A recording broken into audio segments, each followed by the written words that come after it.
So we start the sermon with another quote from Thich Nhat Hanh. He's obviously an inspiration for me and an inspiration for today's service. And he said words that are just really deep and profound teachers. And he said, enlightenment is when a wave realizes it's the ocean. Enlightenment is when a wave realizes it is the ocean. One of my favorite stories comes from the Hindu tradition, and it tells the tale of a salt doll, a doll made out of salt, a living doll made out of salt. And this salt doll struggled to understand who and what it was. There was no one else like this salt doll in all the world, or at least so it thought. So it decided to travel and to see if it could discover who it was. And after traveling many thousands of miles, no closer to any answer about who it was, the salt doll came upon the sea, which was unlike anything it had ever seen before.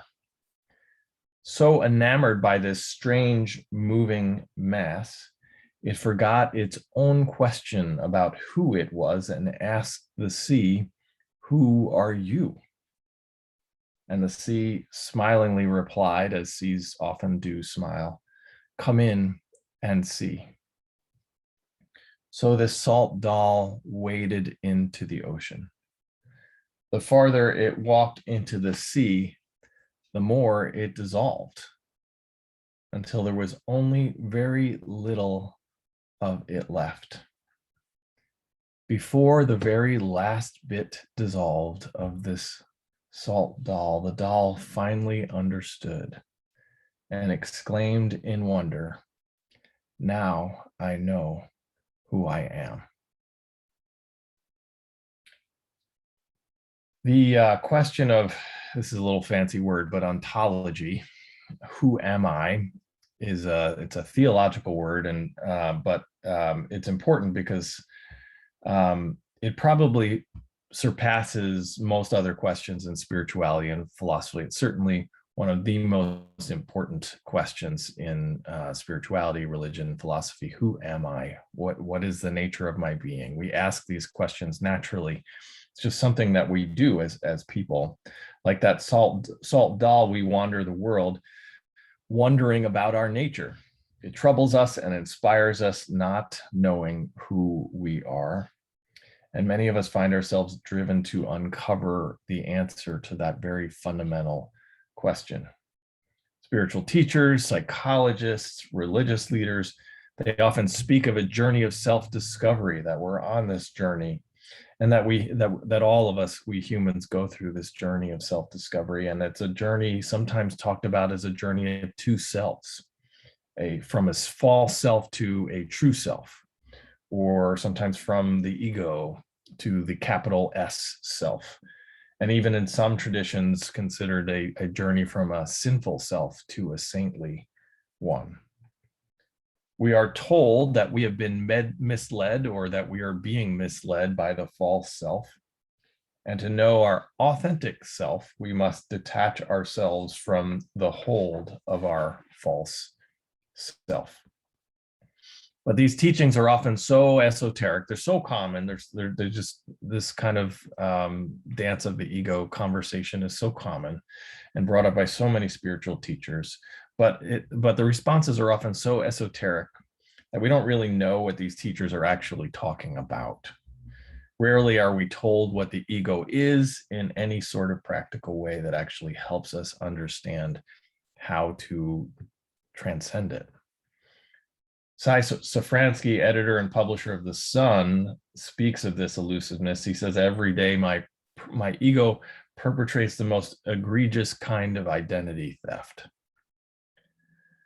What if the real problem of the ego, the real challenge of the false self, if you will, is that it actually has us convinced so completely, so compellingly, that it is actually us, that it is actually who we are, that it is our authentic self, So much so that we don't even realize it's something at all. It's just us. It's just who we are. As I mentioned earlier, Thich Nhat Hanh wrote, "Enlightenment is when a wave realizes it is the ocean." And I think that's a really powerful metaphor for understanding this. Imagine, imagine an ocean with thousands of waves upon it. With a pulse of energy, a new wave emerges, rises, rides, and eventually falls back into the sea. You and I now can look at that wave, and we don't see something separate from the ocean. We just see the ocean and the wave all being one thing. We notice a unique form in that wave that exists for a time, but we don't see anything gained or lost as that wave falls and rises and rises and falls. We don't mourn its passing. Now imagine each of these waves on this ocean, all the waves of the world, could think that they have a mind, a personality, a name, a sense of self. Imagine this wave knows when it was born and knows it will die. Imagine it recognizes other waves around it also as distinct waves with minds, thoughts, feelings, names. Imagine that it has forgotten that it is, and all the waves around it are simply part of the sea. Safe, permanently connected, nothing but that from which it came. One. That its coming and going is nothing but the universe dancing. We are, of course, exactly like these waves on the ocean, created by a temporary push of energy. We feel and think and relate and self-possess, but we've also forgotten where we've come from to what we belong, what we actually are. And to remember, we but need to release our minds into this moving mass of existence. We simply need to change our perspective to know who we are. I want to share with you what I believe the ego is in very direct terms. And I mentioned earlier that a lot of teachers and philosophers and such never actually tell you what they think the ego actually is. So it makes it hard to work with. But I want to share with you what I believe the ego actually is in very direct terms, and why it's so easy for us to confuse that ego, the wave, with who we really are, the ocean. And what I believe to be that the ego is, that voice in your head, that voice that's talking to you right now. And I'm not talking about some disembodied voice that we associate with a mental illness, but that simple voice that we hear all the time inside our minds that speaks and it guides and it tells us things. It plans our day and it does all the work of our lives. It talks about us as a person. It tells us, it relates to us as a name. And that voice that is inside our head that we think is us. What if, my friends, what if that voice that we so compellingly think is who we are, what if that voice actually is our ego? What if that voice actually is our false self? What if that is actually not who we are? What if every word it speaks, every thought it utters, what if those are the ego's words and the ego's thoughts every single time? What if? Descartes said, "I think, therefore I am," and to which Zen master Sun Sang queried, "But when I'm not thinking, then what?" If it's true that the voice inside our heads is in fact our ego, our false self, that implies a few things. First, it probably implies that to kill the ego would probably be a bad idea. That the ancient talk of killing the ego probably has some unintended consequences. And we probably want to think about dealing with the ego more about being about a detachment than about being about death, that the ego becomes a tool of ourself rather than the guiding light of ourselves. And second, I think that the ego isn't necessarily bad or evil, as some people will label it, or even selfish or something to be judged. It simply just facilitates a fundamental misunderstanding of our identity. It makes us too small. The great challenge of the ego, or working with the ego, is that the ego wants to live forever, but it is in fact the only thing that will ever die. That ego, that false sense of self, is in fact perhaps the only thing that will ever die. And it knows that, and it's terrified of that. So it does all kinds of things to lift itself up in the hopes that it can somehow live forever.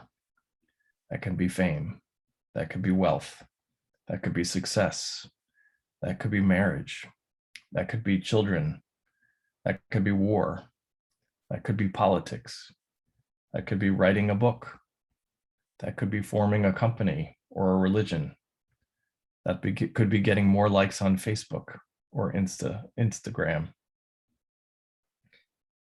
Always trying to find ways so it will never be forgotten.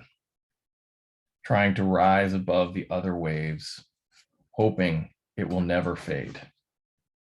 Constantly unaware that there is nothing to be lost. So if we're not our ego, if we're not that voice in our head, we may ask ourselves then, what are we actually? What actually are we? A lover knocked at the door of his beloved. Who knocks? Said the beloved from within. It is I, said the lover. Go away. This house will not hold you and me. The rejected lover went away into the desert. There he meditated for months, pondering the words of the beloved. Finally, he returned and knocked at the door again. Who knocks? Said the beloved. It is you. And the door was immediately opened. Deep ecologist John Seed, and this quote actually is really powerful for me. Some of you know that I changed my name to Forrest, that Forrest isn't my birth name, but it was a name that I took when I became a minister to mark that transition. And this quote is actually where that name came from, the name Forrest.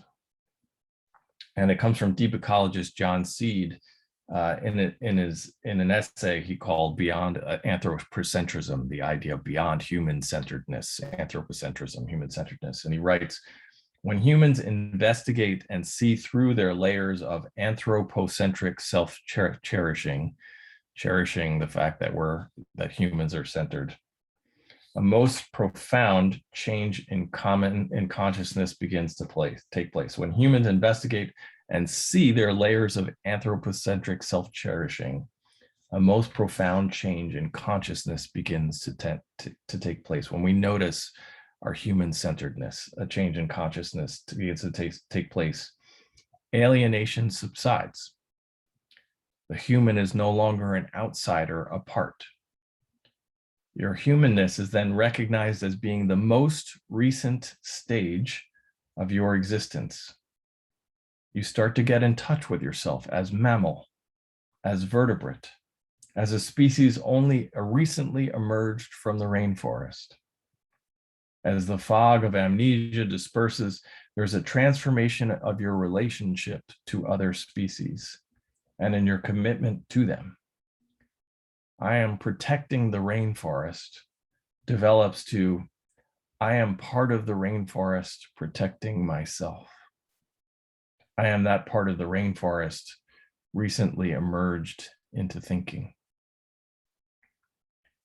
Albert Einstein says a human being is part of a whole called by us the universe. He experiences himself, his thoughts and feelings as something separated from the rest, a kind of optical delusion of his consciousness. This delusion is kind of a prison for us. Our task must be to free ourselves from this prison by widening our circles of compassion. Carl Sagan tells us we are stardust contemplating stardust. Jesuit priest Pierre Teilhard de Chardin notes, I realized that my own poor, trifling existence was one with the immensity of all that is, and all that is in the process of becoming. And Buddhist monk Thich Nhat Hanh, in his poem, Please Call Me by My True Names, tells us, I am a mayfly metamorphosing on the surface of the river, and I am the bird that swoops down to swallow the mayfly. I am the 12-year-old girl refugee on a small boat who throws herself into the ocean after being raped by a sea pirate. And I am the pirate, my heart not yet capable of seeing and loving. Please call me by my true name so I can hear all my cries and laughter at once, so I can see that my joy and pain are one. An Indian sage, Sri Nisargadatta Maharaj, says, when I say I am, I do not mean a separate entity with a body as its nucleus. I mean the totality of being, the ocean of consciousness, the entire universe of all that is and knows. This, my friends, I believe is perhaps the most profound and potentially liberating insight we can possibly have as human beings. We are not who we think we are. We are so much more. We are the totality of being, the ocean of consciousness. We are the mayfly and the bird, the young girl and the sea pirate. We are stardust contemplating stardust. We are part of a whole called by us the universe. We are that part of the rainforest recently emerged into thinking. We are one with the immensity of all that is and all that is in the process of becoming. We are you and you are us. We are the salt doll finally exclaiming, now I know who I am. We are the ocean. We are one, my friends. We are one. Shalom, amen, and blessed be.